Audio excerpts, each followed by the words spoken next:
After 3 days of preparation, the teams are lining up here 3 hours before the start. We're on Mission Inn Avenue in historic downtown Riverside, and the excitement is out of control. These guys have been preparing, in some cases, for years in the rookie teams. They've been running their cars, practicing their routes, working on their mechanicals. They've had technical inspection, rally school, a little test rally yesterday. We celebrated last night, and you can feel the excitement. 3 hours from now, we're kicking off the Great Race 2019. Yeah, we're as ready as we can ever be. We did Rex's run back in May. Other than that, haven't done any rallies since the big one last year, so we should be doing all right. We won Rex's run, so I think we're ready. I bought this Corvette right here in Grand Terrace, right next to where we are, in 1974. But I saw the opportunity to do the Great Race, and that motivated me to really get with the car and try to figure out how to make it roadworthy. Oh, you know, we're excited about the route. A lot of great scenery on the way. Redwood and Crater Lake, and you know, up the coast and back over the mountains. It should be a fun, challenging course John has laid out for us, and just hope to make it all 9 days and see where we stack up on Sunday. Well, there's a lot to think about this year. You got mountains we're going back and forth over. Jeff said yesterday there's not a lot of roads, so we ran into some construction already yesterday. It's a lot going on. It's going to take a lot of work to be good. So you're going to be driving a lot of miles in this thing in all kinds of different weather. What happens when it starts to rain, and what happens when it gets cold? You know, that's a really popular question. What happens when it rains? And it's a real simple answer. You get wet. We get wet. But no, you can kind of prepare so much. I have a pair of safety glasses. He has a bag that goes over our directions, and that's pretty much it. Wow. So we try and go out and just endure as much as we can. Yeah. But, it's a game. So it's definitely an endurance race. It's an endurance race. I think anyone that's running an open car lives in the hierarchy of great racers. They're pretty high up. Absolutely. There's a certain amount of crazy here. Hey, good luck, guys. Thanks, Wade.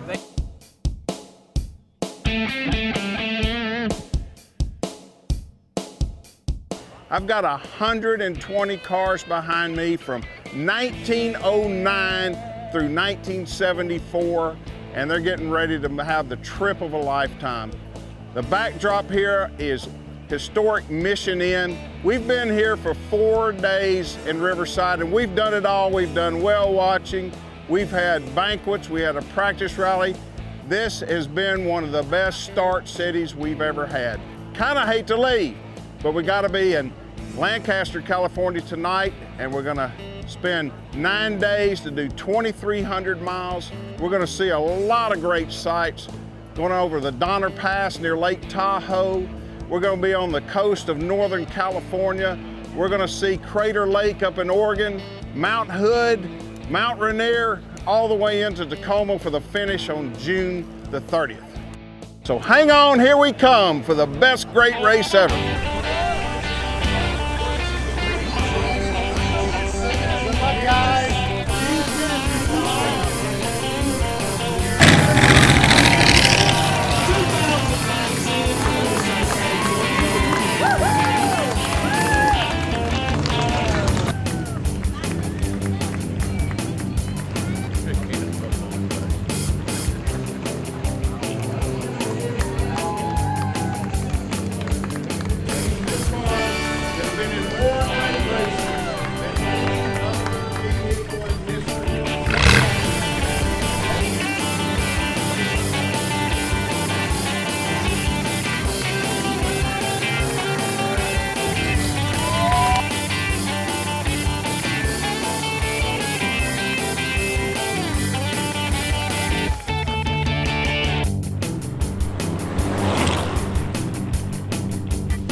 We had some brake issues, and our brakes overheated, and so that was entertaining coming down the mountain there. And we fixed that, and then we got going, and we were overjoyed.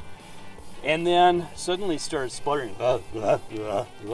So lack of fuel. And so immediately we blamed the most modern piece of the car, which is this brand new electric fuel pump. And that sort of went south on us. And so we're just bypassing that and the filter so we can get home, and we're gonna allow gravity to do its job.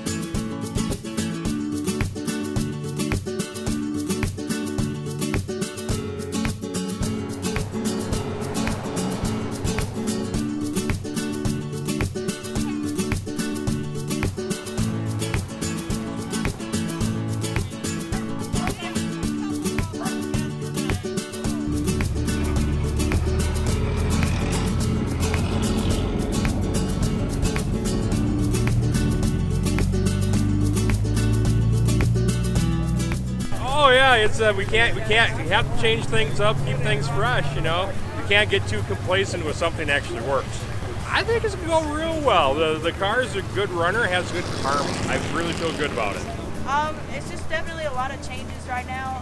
We're having to adjust a lot, but so far things have been going really well. Jen's been doing a great job. She's adjusted really well, so we'll see. Hopefully it comes out good. So far so good. What do you think the course is going to be? Challenging. It's challenging, big time challenge. We're having fun though. Neil's out of Camarillo, California. Bill's out of Plantsville, Connecticut in this 52 Hudson Hornet Sportsman competitors.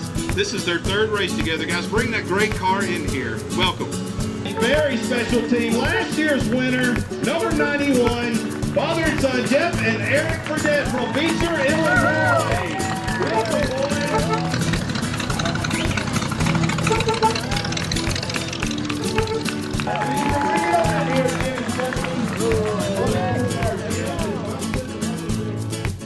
So in every city along the way, they get to see a traveling museum, a museum not of static cars, but a museum of rolling cars with their drivers, with their navigators.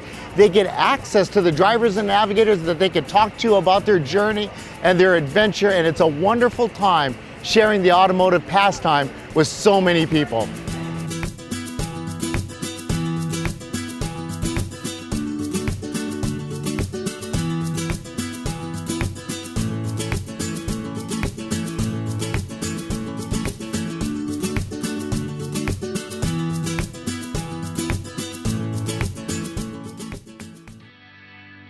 Well, really hot, you know?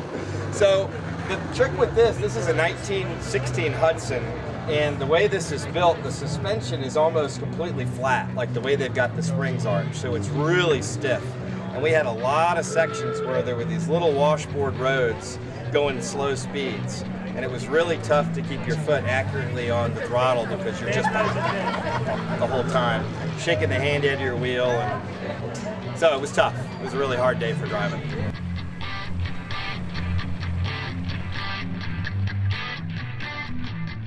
Well, it was really interesting because we are out in the middle of this desert, and the last place you would expect to see a subdivision is in this middle of this desert.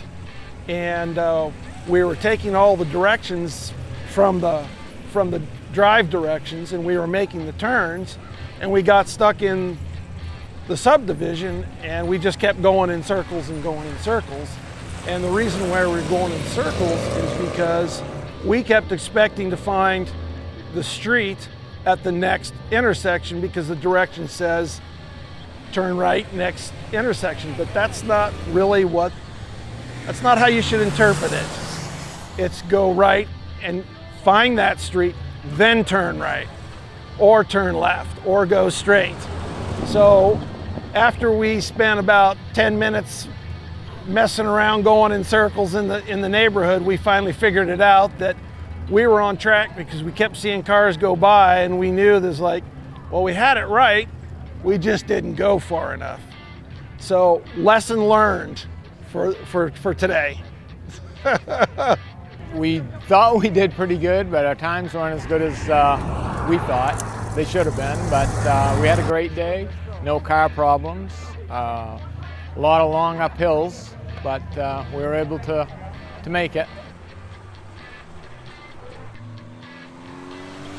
Got here Thursday morning and did our practice run yesterday. Won a couple aces, felt really cocky, didn't win any aces today. Had a great run though. The course is interesting in that he took us out on some highways for a while, and then pretty soon we were totally inside of small towns, in and out, small towns, rough streets.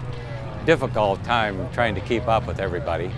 And our big old Buick kind of loads up when it isn't running fast. So we were happy to get out of those towns and open it up a little bit and blow some of the cobwebs out of it. We're here today in Lancaster, California at the end of day one of the 2019 Hemmings Motor News Great Race presented by Haggerty. And you know, every day is its own individual race on the Great Race. And today, the overall winners with a score of 3 seconds off of perfect are Doug and Howard Sharp from Fairport, New York. They've won a lot of these, and it's only the first day, guys, but maybe this is a sign of things to come. Congratulations. Thank you. Thank you. Thank you. And good luck tomorrow. Well, the run started right from the grand start at Riverside, California, which was awesome. We shot out of Riverside, California, headed up to Victorville for lunch. Had a great lunch there, saw a cool Route 66 museum, then got started just outside of town, which then took us, somebody said we went by a big cattle garden. Did you see hay today? Nope. And I totally missed it, so I must have been really focused today. Watch your speedo. But then we got to some warm weather. We went from a nice 70 degrees to a nice 95. It's a dry heat though, so it's good. And the car just performed really well. We had some tough climbs today. Car definitely got a little bit warm, but it managed through, and we're on our way to the next city. I heard it was a typical John Clausen. Oh yeah, I mean, John does a fantastic job every year. He finds a section of road that you go, oh, we're gonna take this left, and we restarted and went left and drove around for about 25 minutes and came back out within, well, we passed a couple racers going the other direction, and then veered off heading out of town, but like from where we started to where we finished 25 minutes later was maybe a net 1 mile moving to the west. But awesome roads, had a couple really cool, not as much of a maze. We really didn't see too many cars unless you were off course, but we went in and went around on, what avenue was it? N12 maybe? A lot of lefts and then rights onto N12, and you just held 15, 20 miles an hour. It was a little rough on those roads. We worked everything, settled everything in for the rest of the trip, but it was really good. It was a great course, and super satisfied with the score that we got today.